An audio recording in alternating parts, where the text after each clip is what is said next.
Shalom, shalom, shalom, les élus de Dieu. Shalom, peuple de Dieu. Je vous salue dans le nom précieux de Jésus-Christ. C'est votre sœur, la prophétesse Déborah. Cet après-midi, j'aimerais traiter un autre sujet avec le peuple de Dieu. Mais avant de commencer, j'aimerais lire la parole de Dieu. Dans le livre d'Hébreux, Hébreux 13, autant pour moi. Hébreux 13 au verset 4 nous dit: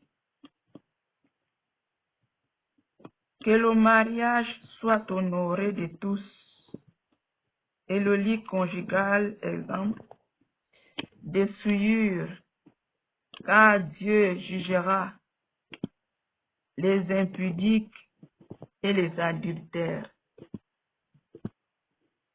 Peuple de Dieu, ce soir, j'aimerais encore parler au peuple de Dieu. On va parler premièrement au lit conjugal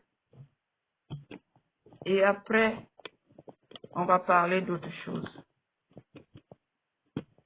Peuple de Dieu,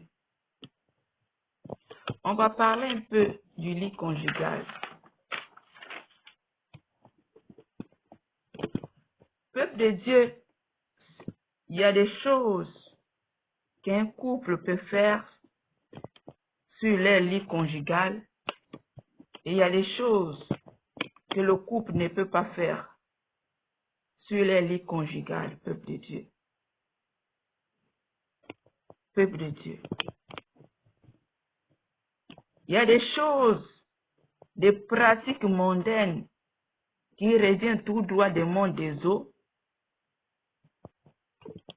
que notre ennemi a infiltré dans le corps de Christ pour que les enfants de Dieu aussi puissent pratiquer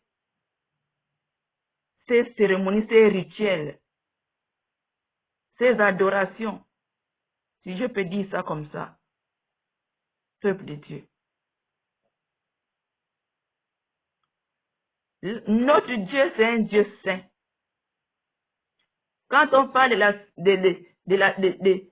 sainteté, de la sanctification, il y a aussi la sanctification sur le lit conjugal, peuple de Dieu. Tu ne peux pas te dire que moi, mon mari et moi, ou ma femme et moi, on vit